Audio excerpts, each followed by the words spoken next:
நகைகள் எங்கே சென்றன? உகண்டாவுக்கு அனுப்பப்பட்டது விமானமூடாக.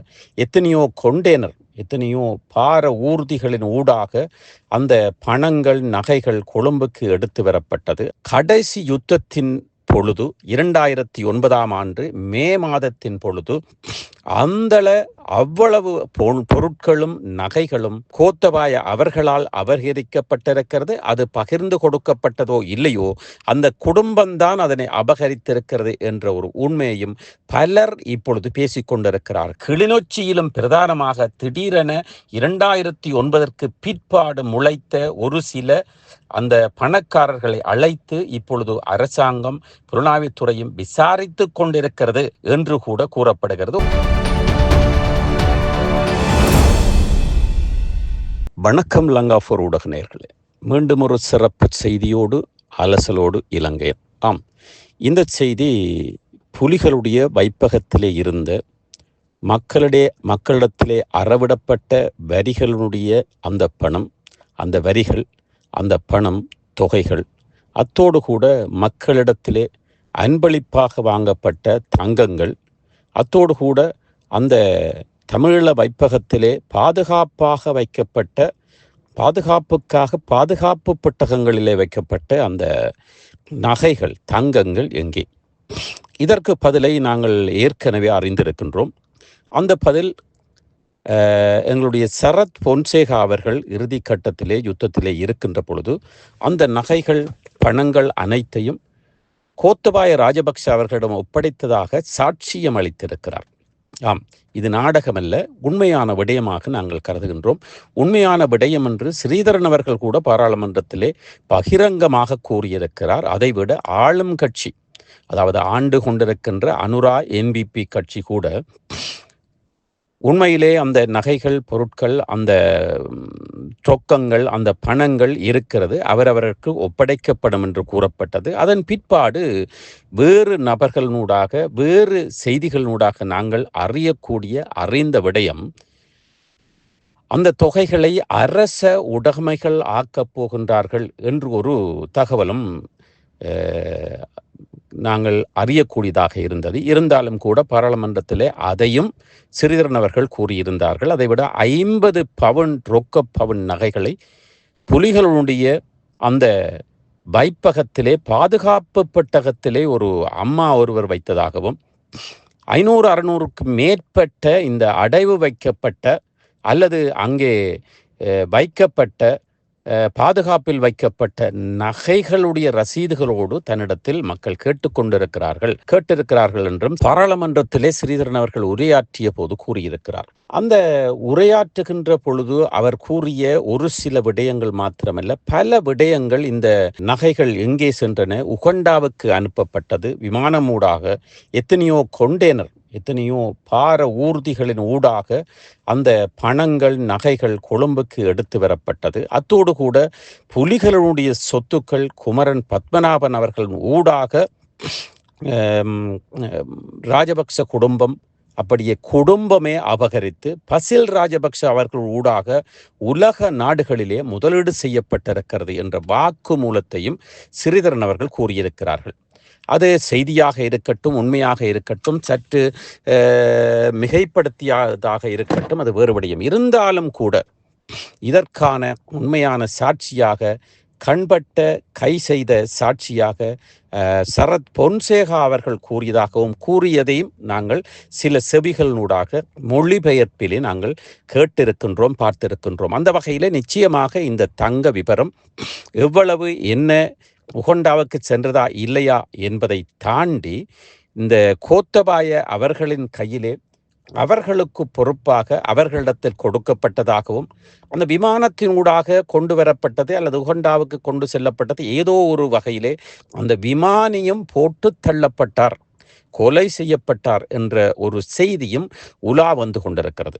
அது சரி, உண்மை, தவறு என்பதை தாண்டி இந்த பொதுமக்களுடைய புலிகளினால் அடவு பெறப்பட்ட அல்லது பாதுகாக்கப்பட்ட இந்த நகைகள், பணங்கள் அனைத்தும் கடைசி யுத்தத்தின் பொழுது 2009ஆம் ஆண்டு மே மாதத்தின் பொழுது அவ்வளவு பொருட்களும் நகைகளும் கோத்தபாய அவர்களால் அபகரிக்கப்பட்டிருக்கிறது. அது பகிர்ந்து கொடுக்கப்பட்டதோ இல்லையோ, அந்த குடும்பம்தான் அதனை அபகரித்திருக்கிறது என்ற ஒரு உண்மையையும் பலர் இப்பொழுது பேசிக்கொண்டிருக்கிறார்கள். அதே வேளையிலே அனுரா அரசும் அதனை ஆமோதித்திருக்கிறது. அதைவிட ஐவிட்னஸாக கண் பார்த்த சாட்சியாக சரத் பொன்சேகா அவர்கள் இப்பொழுதும் வாழ்ந்து கொண்டிருக்கிறார், சாட்சியம் கூறியிருக்கிறார். அந்த வகையிலே நாங்கள் இந்த நகைகளை மக்களிடத்தில் திருப்பி அளிக்க வேண்டும் என்று மக்கள் கேட்டதற்கு இணங்க லங்காபூர் ஊடகம் இந்த செய்தியை வெளியிடுகிறது. அதே வேளையிலே இந்த செய்தியை தொடர்ந்தும் இதற்கான ஒரு முடிவு அல்லது இதற்கான அந்த தீர்வு கிடைக்கும் வரை லங்காபூர் ஊடகமும் இதற்கு ஒரு அழுத்தம் கொடுக்கும் முகமாக இந்த செய்தி வருகின்ற பொழுது உண்மை பொய்களை அல்லது மற்றவர்கள் கூறியதை வருகின்ற செய்திகளை நாங்களும் உங்களுக்காக தந்து கொண்டிருப்போம்.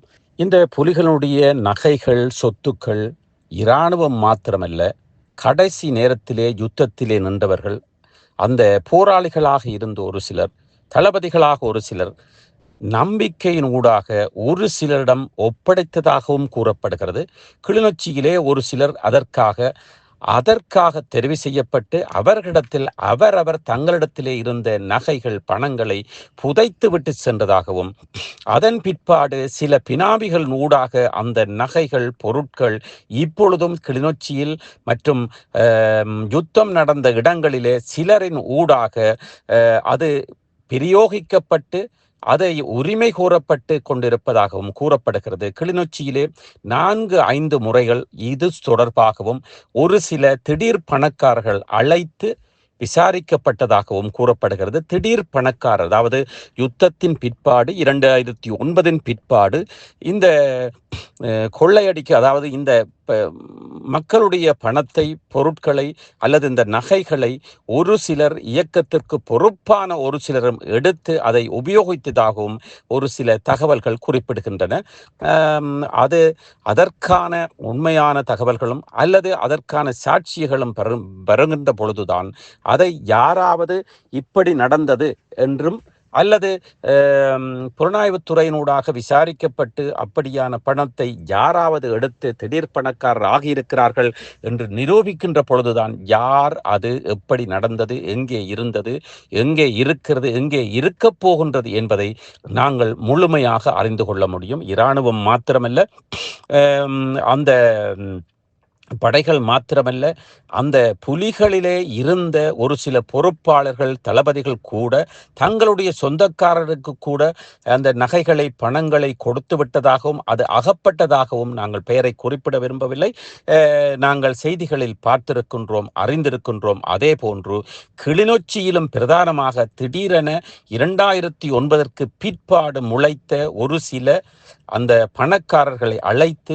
இப்பொழுது அரசாங்கம், புலனாய்வுத்துறையும் விசாரித்து கொண்டிருக்கிறது என்று கூட கூறப்படுகிறது. ஒரு சிலருடைய இடத்திலே அல்லது அவர்களுடைய வளாகத்திலே, அவருடைய வீட்டிலே, அவர்களுடைய தோட்டங்களிலே பெரிய பீப்பாவின் ஊடாக, அதனூடாக பணங்கள் கண்டுபிடிக்கப்பட்டதாகவும் அது எங்களுக்கு தெரியாது, அந்த இடத்திலே புலிகள் முன்பு இருந்தார்கள், அவர்கள் புதைத்திருக்கலாம் என்று தப்பிய வரலாறுகளும் தப்பிய பிரச்சனைகளும் கிளிநொச்சியில் ஓடிக்கொண்டிருப்பதையும் நாங்கள் பார்க்கக்கூடியதாக இருக்கிறது. பொறுமையோடு இருந்து இந்த பொருட்கள், நகைகள் எங்கே, யாரிடத்தில் இருக்கிறது என்பதை நாங்கள் இந்த செய்திகள் வருகின்ற பொழுது உங்களுக்கு உத்தியோகபூர்வமாக நாங்கள் உங்களுக்கு அறிய தருவோம். நன்றி, வணக்கம். சுவிட்சர்லாந்துல வீடு வாங்க போறீங்க, இல்ல ஆல்ரெடி உங்களுக்கு அங்க வீடு இருக்குன்னா இந்த வீடியோ உங்களுக்காக தான். ஸோ ஸ்கிப் பண்ணாம ஃபுல்லா பாருங்க. ஒரு மனிதனுக்கு வீடு அப்படிங்கிறது ரொம்பவே அத்தியாவசிய தேவை. அத்தியாவசிய தேவைகள்ல முக்கியமான பங்கு வகிக்கிறதே இந்த வீடு தான். ஸோ அப்படி வீடு வாங்குறது, விற்கிறது, இது சம்பந்தமா உங்களுக்கு இருக்கிற நிறைய ப்ராப்ளத்துக்கு சொல்யூஷன் தர ஒரே இடம் தான் உங்கள் செல்வாசக். Your future our vision. இப்போ சுவிட்சர்லாந்துல வீட்டோட வட்டி விகிதத்துல நல்ல மாற்றம் வந்திருக்கு, நிறைய குறைஞ்சிருக்கு. ஸோ நீங்க ஏதாவது அக்ரிமெண்ட் போட்டு வச்சிருக்கீங்கன்னா இப்பவே அதை ரெனிவல் பண்ணி மாற்றி வச்சுக்கிட்டீங்கன்னா உங்களுக்கு நிறைய ப்ராஃபிட்ஸ் இருக்கும். ஸோ இது சம்பந்தமா உங்களுக்கு ஏதாவது அப்டேட்ஸ் வேணும், இந்த மாற்றத்துல உங்களுக்கு ஏதாவது டவுட் இருக்கு அப்படின்னா மறக்காம ஸ்கிரீன்ல தெரிய நம்பருக்கு கால் பண்ணுங்க. சுவிட்சர்லாந்துல நீங்க வீடு வாங்கணும், இல்ல வீடு விற்கணும், அந்த மாதிரி ஏதாவது உங்களுக்கு தேவைகள் இருந்தா மறக்காம எங்களை காண்டாக்ட் பண்ணுங்க. உங்களோட எல்லா தேவைகளையும் உங்க ஃபேமிலியில ஒரு மெம்பரா இருந்து நாங்க பார்த்து பண்ணி கொடுப்போம். இது உங்கள் செல்வாசக். இச்செய்திகளுக்கு பிரதான அனுசரணை செல்வாசோக் இமோபிலியன் சுவிஸ் நாட்டில் முன்னணி நிறுவனம். தொடர்புகளுக்கு 0795146428. வீடு வாங்க, வீடு கட்ட, வீடு திருத்த மற்றும் வீட்டுக்கடன். Your future, our vision. இது போன்ற மேலும் பல முக்கிய சுவாரஸ்யமான செய்திகளை அறிந்து கொள்ள லங்காஃபோ யூடியூப் சேனலை சப்ஸ்கிரைப் பண்ணுங்கள். எமது செய்திகள் உடனடியாக கிடைக்க பெல் பட்டனை அழுத்துங்கள்.